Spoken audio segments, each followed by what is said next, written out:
Hey there guys, I'm going to be showing real quickly how to unlock the 3-star Esper of Bahamut, and then I'm going to do some pulls real quick. So to start off, you want to come to Bahamut Island. You need to, first of all, have beaten and leveled up your 1-star and 2-star Bahamut. Make sure your 2-star Bahamut is max level, otherwise the final area will not show. Once you do, you're going to see this 3-star Bahamut trial. So we're going to go in here, and there's two ways to do the Bahamut trial. There's the hard mode, which gives you this golden emblem. That's a challenge for another day. The hard mode of 3-star Bahamut is kind of insane. We're not going to cover that today. We're going to just cover the way to unlock the Esper for your own use, because he is a very good Esper, and I'll explain why after the fact. So the other two missions are use an item and summon an Esper. It actually wants you to use an item. So we're going to do that, and we're going to summon an Esper. So all we're going to really be doing is using someone that can fill the Esper gauge. We're going to use Terra, the old Terra, Magitek Warrior Terra, not Neo Visions. You can use anyone you want, and it's just important that you have 100% to fire, ice, and lightning resist. So we've got Magitek Warrior Terra. We just gave her to some resistance materials, 100% to fire, ice, and lightning. And that's it. And make sure you're on a non-offensive Esper. You do not want to ever hit Bahamut doing it this way. So we're using Lakshmi because she does not attack the boss. And we're bringing Terra. You could bring anyone you want. You could use like Esper fill gear. You could use something like a Type 0 unit to kill themselves and fill the Esper gauge. Just get a way to fill the Esper gauge without hitting the boss. Alright, so to start off, there's the dialogue. We don't really care about that. Alright, so again, as long as you never do anything offensive to this boss, it will not turn on hard mode. So we're going to use an item. We're going to toss the ether to herself to do that mission. We've used an item, mission 1 complete. He's going to use some fire, ice, or lightning attacks. We're immune from 100% resist. That's it. Okay, next we're going to use Terra to fill the Esper gauge, and again, you want to fill the Esper gauge however you want. It doesn't really matter. Just bring a way to fill the Esper gauge, or not. That's just an optional mission. It's not really part of beating this boss. Okay, some more elemental attacks. We're still not touching Bahamut. Don't do anything to wake him up.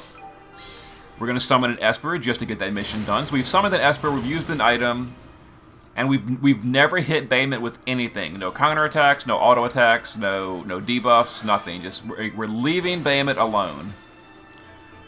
Okay, and we're still just waiting. There it is. You have unlocked 3-star Bahamut. I know it's kind of cheesy, kind of goofy, but as long as you never touch the boss, don't do anything to annoy him, he gives up or kills himself on turn 4. And that's it. That unlocks your 3-star Bahamut. Very, very easy to do. I've seen a lot of comments saying, I've been trying to kill Bahamut. I can't kill him.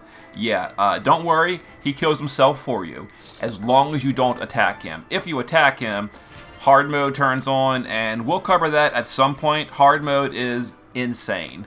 We'll come back to that later. We're not really about that today. Okay, so second of all, about Bahamut, the 3-star. So here he is, 3-star. His skills. So it unlocked a lot of extra skills on him, and they're very expensive, as you can see. I leveled mine up. It took something like 1,500 super sites to level him up, which is not bad. Most of us have been building up super site for the past year with nothing to use it on. That was easy. But you need lots of Esper ore to max out his skills. He's got some single target reflection nodes now. He's got all the other killers he didn't used to have. He now has a killer for physical and magical to every single race in the game. But the two I want to talk about are the break killers. At the very top center of the node, this costs 350 SP. This is a different multiplier bonus to broken enemies. The tag units have this skill. You might have seen deals extra damage to broken enemies, and it acts as an entirely new multiplier. It's not like, more killers stacked with other killers. This is a completely unique multiplier. So this is a 50% damage bonus to everything, all damage, while the boss is broken. It only applies to the break gauge, not stats. I'm talking about the actual gauge. You know, the gauge of like weapon breaks, and after you, the gauge is empty. It's like the boss is broken. When he's in that broken state, this is active, and it's a 50% bonus damage. This is really important. There's actually two of them, and they're different. The one at the top middle is physical. This is for physical damage. So that's kind of more important in my opinion. Physical damage dealers are usually a little bit stronger. The one at the bottom center is magical. You want both eventually once you have enough Esper Ore. This is a 50% weakness bonus for magical damage. Unfortunately, it does not work on evocation damage. So Terra lovers out there, it's not going to boost her damage any. But it will boost all physical or magical damage to broken enemies. Now this is the same multiplier that units like the tag units like Saul and Fina or Laswell and Reagan, they have, for example, the bonus 70% damage to broken enemies. This is the same kind of boost, and it does stack additively with that. So if you've got Laswell Reagan and they're on Bahamut with this unlock, they would deal 120% bonus damage to broken enemies. But this is really, this is a huge boost for units that don't have that passive. So for example, if you put this on King Edgar, and when King Edgar lands on a broken enemy, you're doing an extra 50% total damage. It's a huge bonus.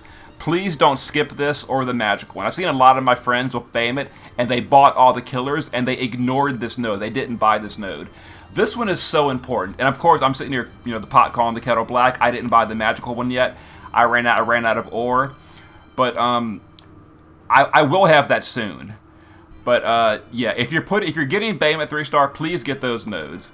Other than that, he's a really good Esper. And I'll show you real quick his animation for those of you that the global players. I'll show you his animation real quick. One of these is Esper. I don't know which one it is. We'll figure it out. We'll figure it out in a second. There's Eunice. This must be Esper's then. Here it is. All right. Here we go.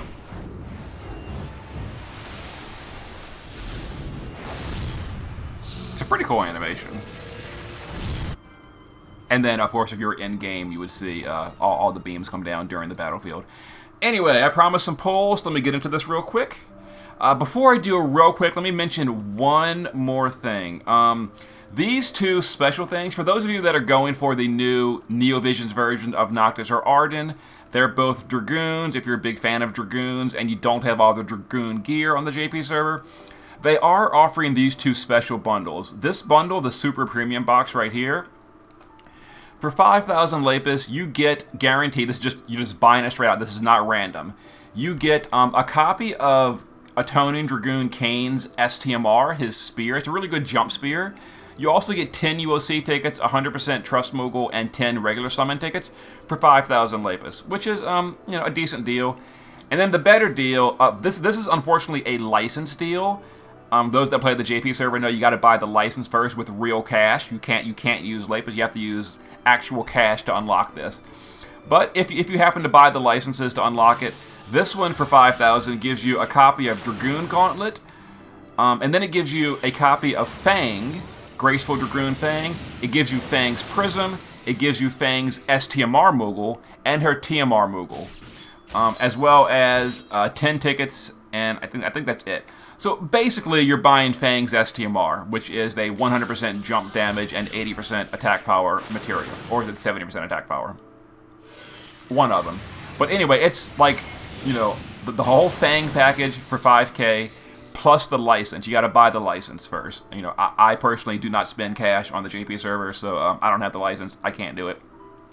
Anyway, and then there's all these things. But like I said, I'm gonna use some tickets. So I'm gonna use. I've been using all my tickets on the Full Metal Alchemist banner. It's still up. I'm trying to get the Elric brothers. It hasn't happened yet, but I'm hoping. Yeah, I'm getting lots of blues on my tickets. And I could do, like, you know, the 5K pulls, but I want the Elric brothers really badly, but I don't want them that badly. I'm not wanting to do 5Ks on it. So I'm just giving this banner all my tickets and praying. It hasn't happened, but whatever. It seems like it's still not happening. Okay, I got another Reese though. Okay, and I also have 2 banner tickets for Arden or Noctis. I like Noctis more than Arden, so we're going to go for him. These are the banner tickets you're forced to use on banner, so I may as well do them. We'll see what happens. I'm not going to be pulling for Neovision's Arden or Noctis either. They both seem like good units, but I'm just not really the biggest fan of either of them, so I'm not going for it. Unless I get it for free, then, you know, if I get it for free, then sure, with these red tickets. And it is a blue. Boo! Oh well. Alright. And I've got a few more tickets to do. We're going to be doing some EX tickets, which can give anything. I think I only have the top ones. Yeah. Okay. So we've got 28 blue tickets. We'll just do them in batches. See what happens here. Okay, one upgrade. Can we keep going? A few more times. No. Oh, that was no good. Not even a rainbow. Let's try that again. Let's try that again. We got 18 more of the blues. Then we got a few others.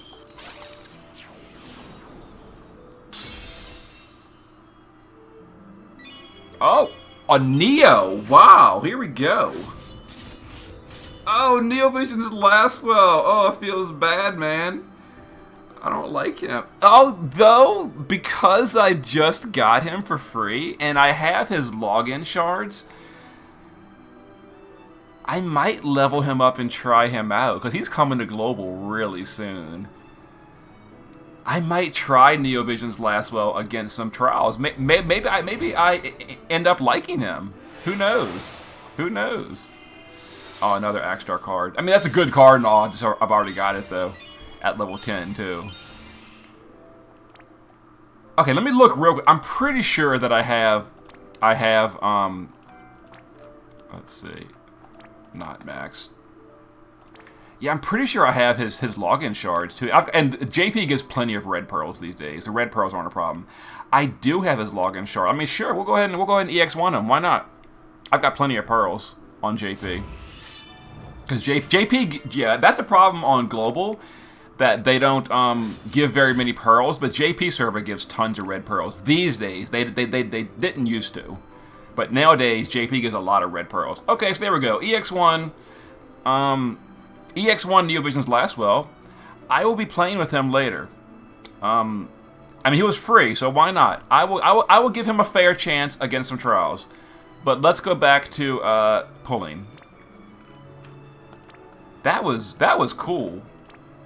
Anytime you get a Neovisions from an EX ticket, a blue EX ticket, it's a good day. It doesn't matter. Even if it was a duplicate, it would have still been a red pearl.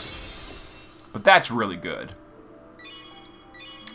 I don't know how he performs Lastwell's Brave Insignias, though, to level his skills up.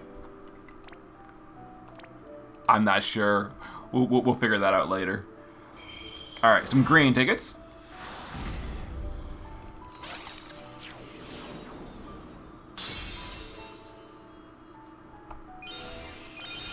Oof. And we get a rainbow ticket, and this will be the end of the polls. We're not doing any Lapis on Final Fantasy 15 or the Elric Brothers.